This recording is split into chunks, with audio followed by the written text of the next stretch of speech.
Hi students, welcome to the new unit, that is atoms and nuclei, of which the atom chapter, that is alpha particle scattering and all that, the structure of the atom we have already discussed in our live classes.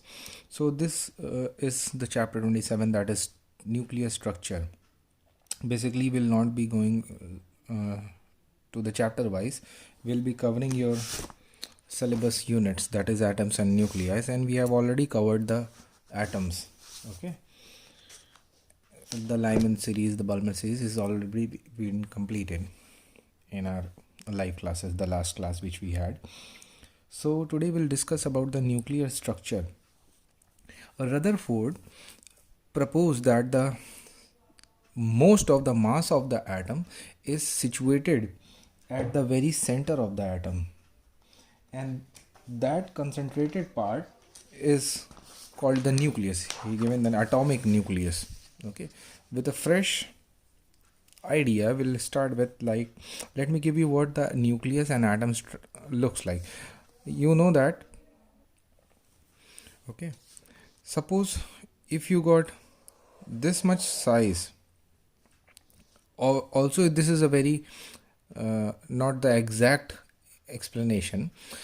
If 1 meter, if the circle of very bigger size, even the bigger than the what I am trying to show in this paper also, if this is the first orbit of the atom, then the nucleus will be almost like this. Okay, basically it should be microscopic, it should not be visible like a dot, but it will give you a clear picture. Then that is electrons which is revolving in this first orbit. This is the first orbit. Then the nucleus will go almost microscopic. It should not, this dot is also even bigger, what I have shown in the copy. Then clearly you can see this space, most of the, and you also know that the most of the mass of the atom, and you know that the mass is the property of the physical substance, matter's property, that it has mass. So most of the, almost all of the mass is situated in this nucleus. Electrons are almost negligible mass. That means whatever the mass you feel in a suppose this paper also, it is made up of atom, whatever mass we are feeling, if we take the one atom of this paper, then it will look like this. That means the whole mass is concentrated in the nucleus. That means this whole space is empty. Okay, this whole space is empty. This is the first orbit of the atom. The smallest entity exists. Suppose this is only one orbit, hydrogen atom. Suppose this is an hydrogen atom, only one electron revolving in a first orbit, and this is the nucleus. Obviously these atoms, these big chunks is going to one atom. You can take another atom. These atoms will build up and make a hydrogen gas. Okay, so the clear picture is, if the entire mass is concentrated in these tiny dots, then the most of the mass space occupied by the atom is empty. Okay, so what we are going to discuss in the previous chapter, we have discussed this atom. Okay, this atom we have discussed. In this chapter we'll be discussing about this nucleus. So whole soul our focus will be on the nucleus. What the structure of the nucleus, what is the charge on the nucleus, what are the particles that are making up the nucleus. This is what we are going to discuss in this chapter. Rutherford gave the picture that the nucleus, let us zoom this nucleus, let us zoom out. When you zoom it, it becomes bigger. The nucleus is positively charged and it is very massive. Most of the mass of the nucleus is in the nucleus, sorry, and it is positively charged. Rutherford suggested by his alpha particle scattering experiment. So let's carry forward from there. In 1919, Rutherford discovered proton. So first time proton was discovered.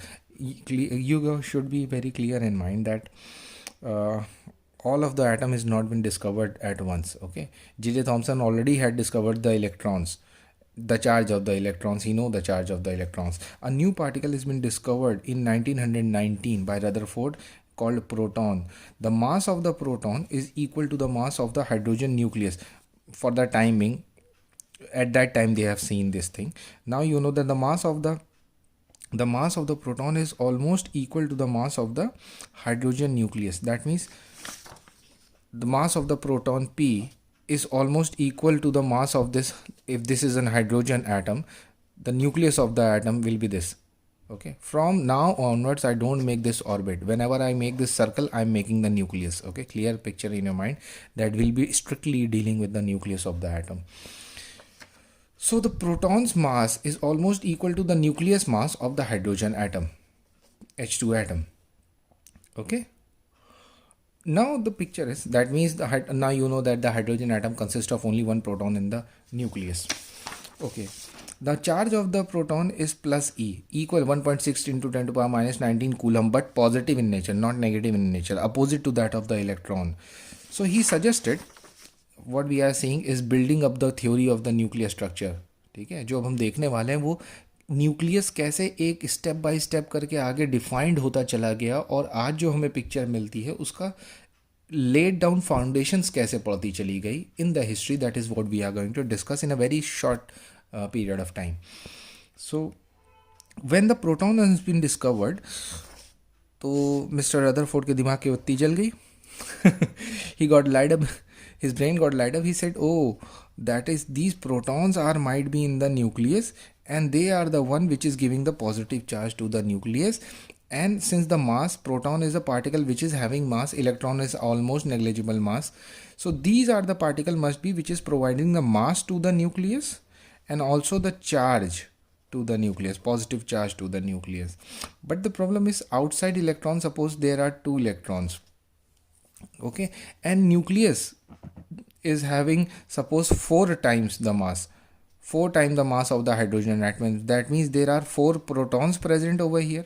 I'm taking an example, let it be any element x, जिसके nucleus में जो मास है वो 4 times of proton के मास के equal है, but charge जो electrons बाहर हैं वो 2 इलेक्ट्रॉन्स बाहर हैं. ठीक है, और न्यूक्लियस का चार्ज जो मिलता है वो हमको 2 मिलता है, सपोज +2. तो 4 प्रोटॉन के इक्वल मास होने का मतलब there are 4 protons in the nucleus, but the charge should be 4 + 4 times of the proton, but the charge appears only 2 times of the proton. So he suggested that there will be electron also in the nucleus. Okay, अब हम क्या कर रहे हैं कि nucleus जो है वो किन पार्टिकल से मिलके बना है. What are the constituent particles of the nucleus? Nobody has seen the nucleus till now. So he is trying to focus the nucleus on the basis of the experiment, and he is proposing that there are protons and electrons. जो उनकी thinking थी कि suppose एक particle है जिसका आपका nucleus का मास कितना है 4p, आपको पता मास नंबर आपका a होता है, let it be 4. That means there are 4 protons in the nucleus. ठीक है, सॉरी 4 प्रोटॉन का, yes there are 4 protons in the nucleus, क्योंकि मास जो है 4 टाइम्स ऑफ प्रोटॉन आ रहा है, तो +4 चार्ज भी आ जाएगा. बाहर इलेक्ट्रॉन 2 हैं, हमें न्यूक्लियस पे चार्ज ऑफ इलेक्ट्रॉन ओनली +2 मिलता है, तो बाकी के 2 प्रोटॉन का चार्ज कहाँ चला गया. For counter balance he suggested that there are 2 electrons are also in the nucleus and they are neutralising the charge of the 2 protons. So the whole nucleus is getting +2 charge and the outer electrons are also 2, so atom as a whole is electrically neutral. Nature में कोई भी atom जो होता है वो electrically neutral होता है जब तक उसमें से इलेक्ट्रॉन निकाले और दिए नहीं जाते. ठीक है, तो इसको क्या कह रहे हैं हम, proton electron theory, proton electron theory hypothesis. Okay, proton electron hypothesis, इसकी बहुत ज़्यादा शॉर्टकमिंग्स थी. क्या सजेस्ट किया गया था पहली बार कि न्यूक्लियस के अंदर प्रोटॉन्स और इलेक्ट्रॉन्स होते हैं, but this theory, this hypothesis faced many challenges. पहला चैलेंज क्या था कि न्यूक्लियस का जो साइज़ होता है, न्यूक्लियस का जो साइज़ होता है वो 10⁻⁻15 मीटर होना चाहिए. The radius about this radius is about 10⁻⁻15 metre, और जो एटम का साइज़ होता है वो 10⁻⁻10 metres, almost the smallest one what you can predict. तो अब ये जो 10⁻⁻15 के अंदर ही इलेक्ट्रॉन है ना, अकॉर्डिंग टू अनसर्टेनिटी प्रिंसिपल, अगर इलेक्ट्रॉन इतनी छोटी स्पेस में कन्फाइंड होता है तो उसकी एनर्जी कम से कम 100 मेगा इलेक्ट्रॉन वोल्ट की होनी चाहिए. अनसर्टेनिटी प्रिंसिपल, पूरा प्रिंसिपल हम लोग डिस्कस नहीं करना चाहते हैं. इस थ्योरी की शॉर्टकमिंग्स क्या थी, if the electron remains in such a small space that is 10⁻⁻15 metre, then according to this principle, it should be having an energy of 100 mega electron volts. जो इलेक्ट्रॉन, अगर जो रदरफोर्ड ने suggest किया कि electron nucleus के अंदर है तो उसकी एनर्जी कम से कम 100 मेगा इलेक्ट्रॉन वोल्ट्स की होनी चाहिए, ठीक है। बट एनर्जी आपको पता है कि जब रेडियो एक्टिविटी होती है तो अल्फा पार्टिकल बाहर आते हैं, बीटा पार्टिकल ऑलमोस्ट इलेक्ट्रॉन्स होते हैं। तो न्यूक्लियस जब रेडियो एक्टिव होकर टूटता है तो बाहर क्या एजिक्ट करता है, इलेक्ट्रॉन्स एजिक्ट करता है। तो ये जो इलेक्ट्रॉन आ रहे हैं as a beta particle, they should be of the energy 100 mega electron volts, क्योंकि न्यूक्लियस से आ रहे हैं। बट कि उनकी मैक्सिमम एनर्जी कितनी मिलती है बीटा पार्टिकल्स की, 2 और 3 mega electron volts. This difference of energy clearly indicates electron can not exist inside the nucleus. पहला चैलेंज कि इलेक्ट्रॉन न्यूक्लियस के अंदर नहीं रह सकता। दूसरा, assuming the presence of the electron, this is the third, if the electron exists in the nucleus then the magnetic moment of the nucleus cannot be less than the magnetic moment of the electron. magnetic moment, अब मैं पीछे पढ़ा चुका हूँ already कि electron जब उसका एक अपना मैग्नेटिक मोमेंट होता है, अगर वो किसी न्यूक्लियस के अंदर है तो न्यूक्लियस एज अ होल उसका मैग्नेटिक मोमेंट इलेक्ट्रॉन से कम नहीं होना चाहिए, बट हमें न्यूक्लियस का कम मिलता है, इलेक्ट्रॉन से भी कम, ठीक है। ये कुछ ऐसी बात हो गई जैसे सपोज 100 kg का पर्सन किसी लिफ्ट में चढ़ा, ठीक है। तो अब लिफ्ट का अगर वेट निकालोगे तो वो 50 kg तो कहीं से नहीं आएगा ना। If 100 kg person step on a lift, inside a lift, and if you calculate the total weight of the lift it should be 100 plus 150 kg आ जाएगा तो कहेंगे what is an absurd thing, ठीक है। उसी तरह ये इलेक्ट्रॉन का magnetic moment से कम न्यूक्लियस का मैग्नेटिक मोमेंट नहीं होना चाहिए अगर इलेक्ट्रॉन न्यूक्लियस के अंदर प्रेजेंट है। बट होता क्या है, न्यूक्लियस का मैग्नेटिक मोमेंट इलेक्ट्रॉन से भी कम आता है। This shows that electrons can not present inside the nucleus.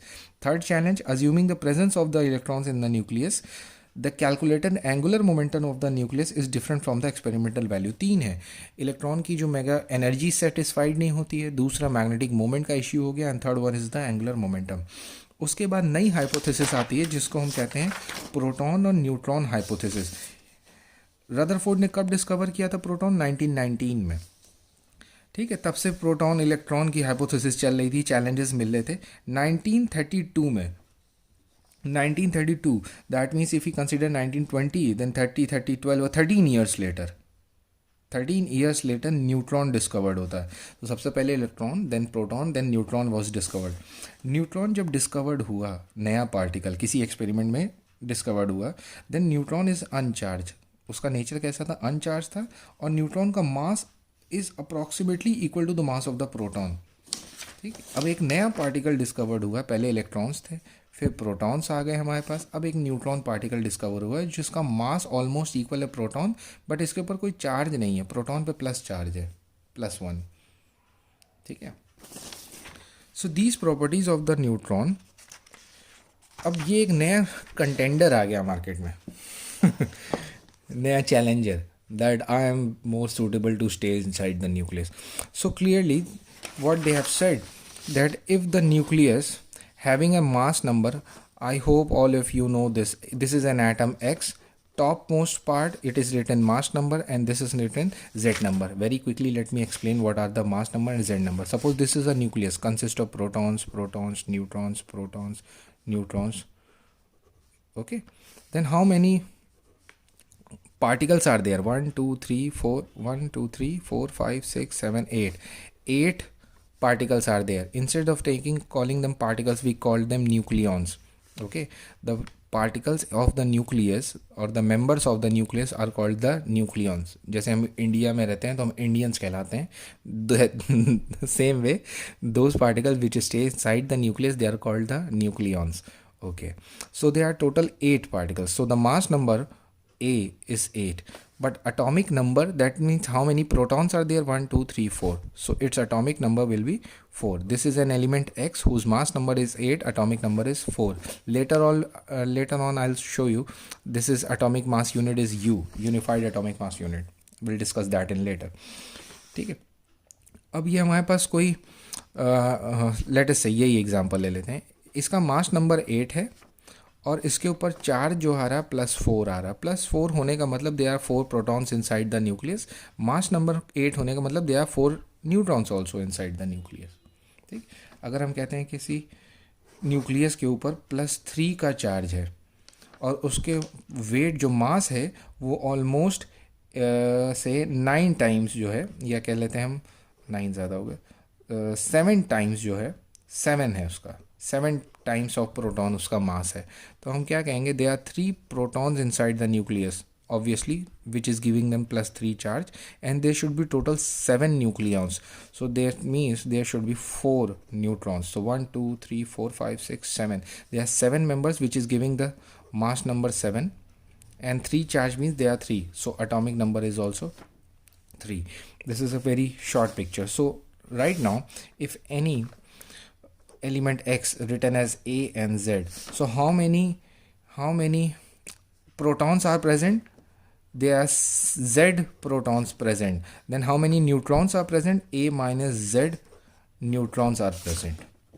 Okay, this is a thing. So they are called nucleons. Now let's, obviously you can see, if you fill this neutron proton greater the number of nucleons. nucleons कौन है? Nucleus के particles. जितने ज़्यादा इसके अंदर nucleons भरते जाएंगे उतना न्यूक्लियस का साइज बड़ा होता चला जाएगा. Greater the number of the particles, number of nucleons inside the nucleus, greater its size. We consider that nucleus is almost spherical like a ball. So greater will be the radius of the nucleus, greater the particles, that is greater the nucleons inside the nucleus, greater will be the size of the nucleus. So we are going to calculate the nuclear size, shape and density. Nucleus size, okay. अभी आपने क्या discuss किया कि nucleus हमारा almost spherical shape है और उसका size बढ़ेगा, मतलब उसका वॉल्यूम बढ़ेगा अगर उसके अंदर ज़्यादा से ज़्यादा न्यूक्लियॉन्स भरते चले जाएंगे. तो न्यूक्लियॉन्स भरेंगे तो किससे शो होंगे? मास नंबर से ना. टोटल नंबर ऑफ न्यूक्लियॉन्स किससे शो होते हैं? मास नंबर से. दैट मीन्स स्फेरिकल वॉल्यूम क्या होता है? 4/3 pi are cube is proportional to mass number. I'm showing it on the book copies or in the same book follow. So 4/3, that is the volume of the nucleus, where r is the radius of the nucleus. ठीक है, ये radius consider किया nucleus का. A क्या है? Mass number, that is number of particles in the nucleus. तो volume जो है ये total spherical volume 4/3 pi are cube will be proportional to nucleons. जैसे जैसे मास नंबर बढ़ेगा वैसे वैसे न्यूक्लियस का वॉल्यूम बढ़ेगा. सो 4/3 पाई ये कांस्टेंट है. That means R cube is proportional to A. Cube को सेकेंड साइड भेजोगे तो ये हो जाएगा a⁻1/3 क्यूब रूट. अब ये प्रोपोर्शनलिटी इक्वालिटी में बदलेगी जैसे ही, तो यहाँ एक कांस्टेंट आएगा, late it B r0 a⁻1/3. ठीक है, this is the size. Radius of the nucleus is r0 times mass number two the power 1/3. r0 is an empirical constant. Empirical constant वो होते हैं जो एक्सपेरिमेंटल वैल्यू से उनकी constant value निकलती है by some experiment. They are the facts. So where r0 is an empirical constant whose value is experimentally found to be, how much it is found? 1.2 × 10⁻15. तो आप यहाँ जाहिर सी बात से दे सकते हो कि empirical constant की वैल्यू 10⁻15 आ रही है. That means the order of the nucleus should be 10⁻15 meters. Okay, 10⁻15 इसको 1 फर्मी कहा जाता है. This is a new unit of distance measurement, length measurement. 10⁻15 meters is called 1 Fermi. So r is, that is radius, equals to 1.2 a⁻1/3 Fermi. 10⁻15 की जगह Fermi लिख दिया हम लोगों ने. ठीक, कांस्टेंट की वैल्यू इतनी थी. न्यूक्लियस शेप ऑलमोस्ट स्फेरिकल होता है. डेंसिटी, यहाँ डेंसिटी की बात हो, बहुत इंपॉर्टेंट. लेट अस से ये जो न्यूक्लियस हैं, इनके जो न्यूक्लियॉन्स हैं, न्यूट्रॉन प्रोटॉन, ठीक है, ऑलमोस्ट इनका मास लगभग सेम होता है. तो इनका एवरेज मास हम मान लेते हैं स्मॉल m. ठीक है,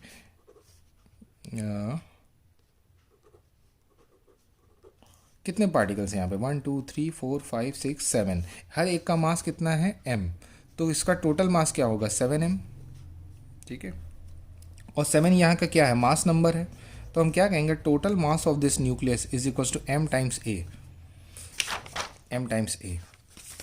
what we are going to calculate? We are going to calculate the density. और अभी आप देखो कि डेंसिटी न्यूक्लियस की इतनी हाई होती है. It is the most densed place which is exist, which exist in a physical world. और भी एक्सेप्शंस हैं. Sometimes I prevent myself to giving you one definite statement because there is no one definite statement in the highest standard physics. things used to change and have some exceptions also, but less exceptions than chemistry. That is why I'm most happy about. Okay. So volume 4 by 3 pi r cube is equals to 1 by 4 by 3 pi r we have calculated. Just now we have r calculated. How much? R is equals to r naught a to the power 1 by 3. So we'll write down r naught a to the power 1 by 3. And since it is as a cube, so we'll get it cube. R naught cube हो जाएगा और a to the power 1 by 3 and 3 get a. So you will get, you got the volume, you got the mass. Right now you have calculated total mass is equals to ma. So the density is equals to mass upon volume. So they will do the mass upon volume. Ma upon 4 by 3 pi r naught a. 3 will go in the numerator. A get reduced and 4 pi r naught will be in the numerator. Now what we got? Density of the nucleus does not have the radius. R naught is an empirical constant. You know that. There is no radius or there is no mass number. That means the density of every nucleus is almost same. The density of nucleus does not contains the mass number or the radius. That means the density of the nucleus is independent of the mass number. That means almost all the nucleus of every atom having a same density. And if you substitute these value, so finally how much density you are getting? See this value, 2 into 10 to the power 17 kilogram per meter cube. My god, such a large amount of density. If you make a cube, of 1 meter, let us say 1 meter, 1 meter and 1 meter. If you make a cube, suppose let us say this is 1 meter. ठीक है, आपको छोटा दिख रहा है, but it is a cube of 1 meter, 1 meter, 1 meter, 1 meter cube. Then how much mass will contain in this 1 meter cube? 2 into 10 to the power 17 kilogram. This kind of density you can only find in a neutron star. Okay. Now you will understand atomic mass unit also. ठीक है, atomic mass unit पे आते हैं. और एक और concept मुझे सिखाना, 1 ग्राम मॉलिक्यूल और 1 ग्राम एटम क्या चीज़ होती है. I hope many of you should know it, but I like for the sake of my security I'll teach it because I have to discuss many topics further ahead on this basis. Atomic masses, unified atomic mass unit represented by U.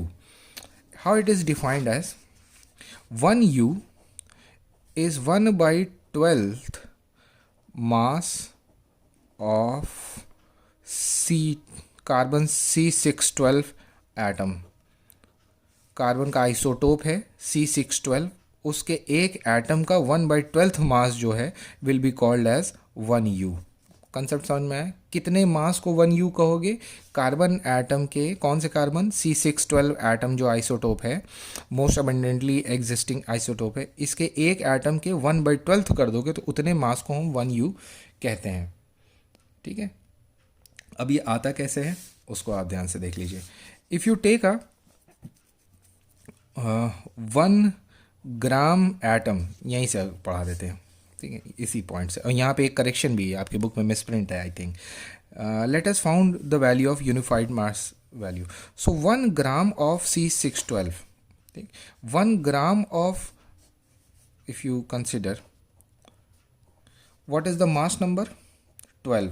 Atomic number 6. ये जो isotope है इसका mass number A है 12 और atomic number Z है कितना? 6. ठीक, mass number कितना आ रहा है? 12. तो आप इस सब्सटेंस का रियलिटी में 12 ग्राम मास ले लो तो इसने अमाउंट को कहेंगे 1 ग्राम एटम.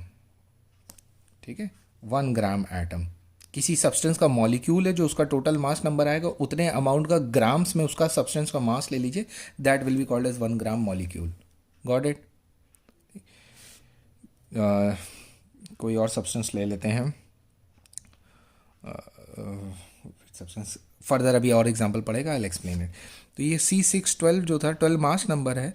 12 ग्राम अगर हम ले लें किसका? C6, इस एटम, इस सब्सटेंस का, कार्बन के इस सब्सटेंस का, इस आइसोटोप का 12 ग्राम मास ले लें तो उसको कहेंगे 1 ग्राम एटम. और एवोगैड्रो हाइपोथेसिस कहती है कि 1 gram atom of every substance contain same number of particles. इसमें ये सपोज कर लीजिए आपने एक 12 ग्राम सब्सटेंस ले लिया है ये पाउडर के फॉर्म में, तो इसके अंदर कितने एटम्स होंगे कार्बन C12 के?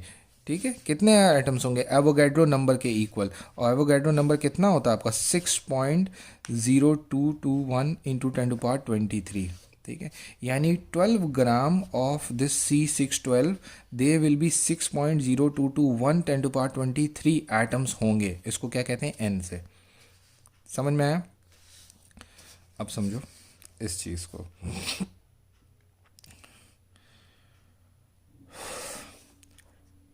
12 gram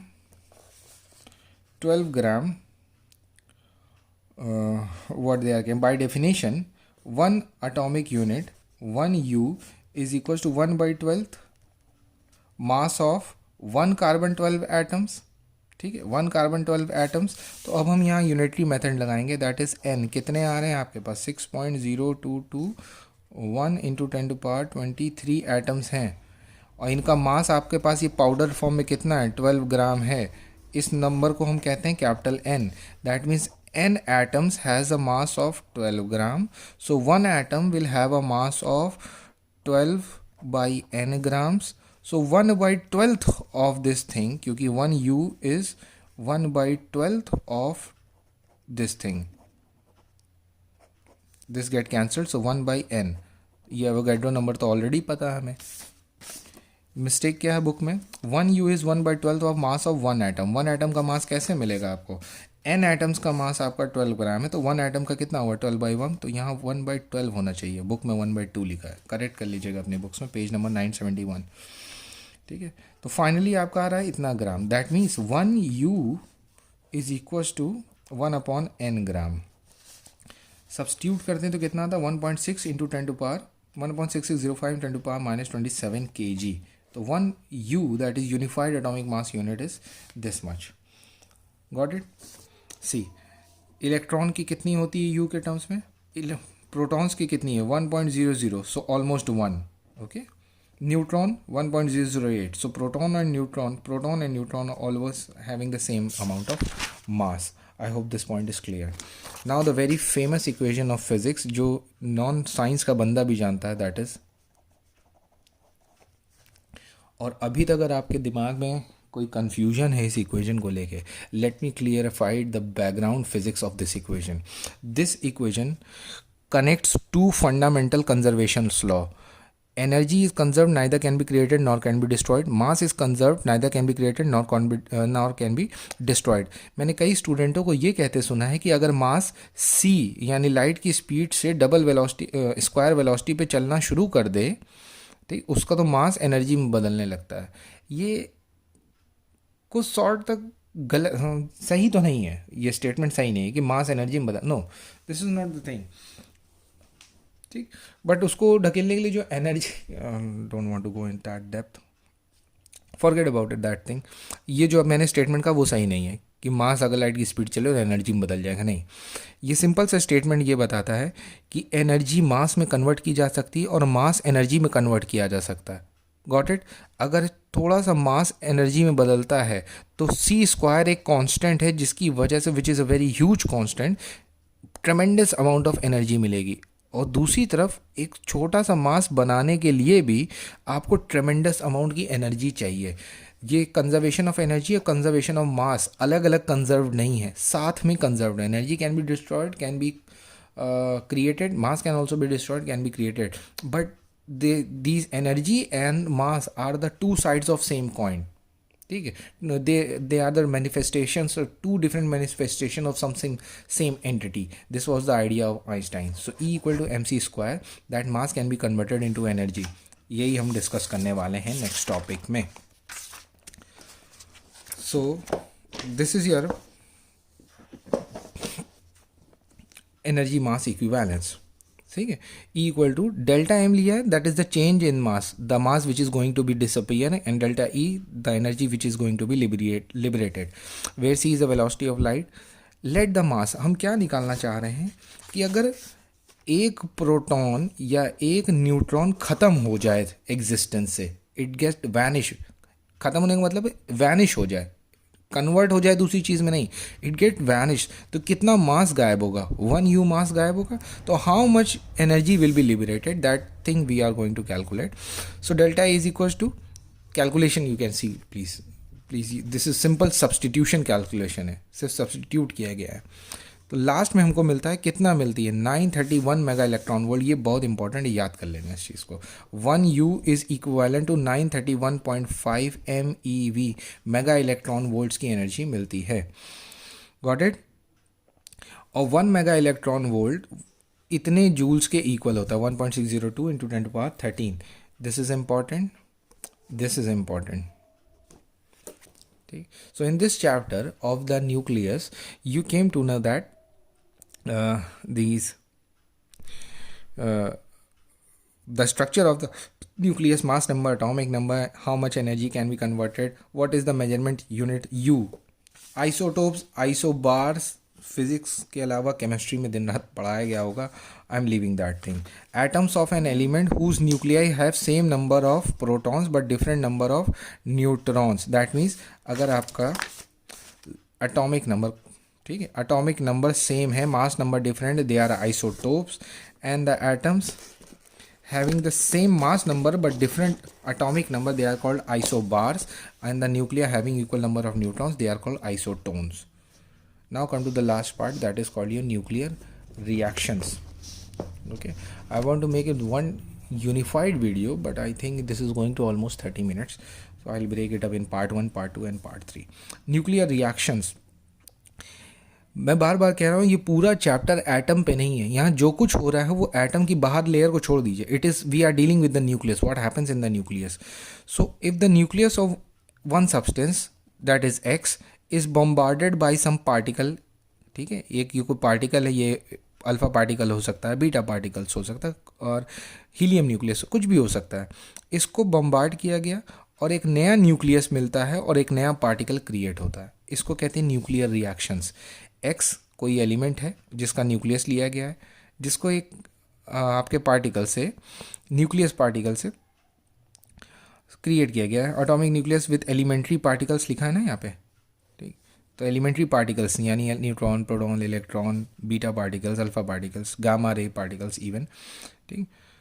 तो these kind of equations are called nuclear reactions. को शो कैसे करते हैं, X A Y, the particle involved in the reaction, जो इन्वॉल्व होता है रिएक्शन साइड पे, रिएक्टेंट साइड पे जो पार्टिकल था वो लेफ्ट में, और जो प्रोडक्ट साइड पे होता है बी पे। Got it, this is written. These particle A और बी कौन कौन हो सकते हैं, अल्फा पार्टिकल्स जो कि हीलियम न्यूक्लियस होता है, प्रोटॉन हो सकता है, ड्यूट्रॉन हो सकता है आपका, न्यूट्रॉन हो सकता है, गामा रे फोटॉन हो सकता है, ठीक। एनर्जी लिबरेट भी हो सकती है, एब्जॉर्ब भी हो सकती है इन दिस रिएक्शन, ठीक है। इसको लिखते कैसे हैं, अल्फा न्यूट्रॉन, प्रोटॉन अल्फा, ठीक। In this manner you write down, suppose this is the at nucleus plus one alpha particle bombarded, you get a nitrogen nucleus plus one neutron is created. Got it? This is the thing. In every nuclear reaction the charge and total number of nuclei, हाँ very important, बहुत important part में भूल रहा था। ये क्या हो रहा है, ये न्यूक्लियस का रिएक्शन है। न्यूक्लियस जो है ट्रांसम्यूटेट होके दूसरे में बदल रहा है by hitting some, by adding some elementary particles. But इस पूरे प्रोसेस में total charge of the nucleus plus total mass of the nucleus conserved रहता है, ठीक है। एनर्जी भी मास में बदली जा सकती है, अभी आप देख चुके हो, उसको भी कंसिडर करेंगे। तो this is all about your nuclear structure, okay. I'll make that in the part 2. We'll meet in the part 2, in the continuation part 2.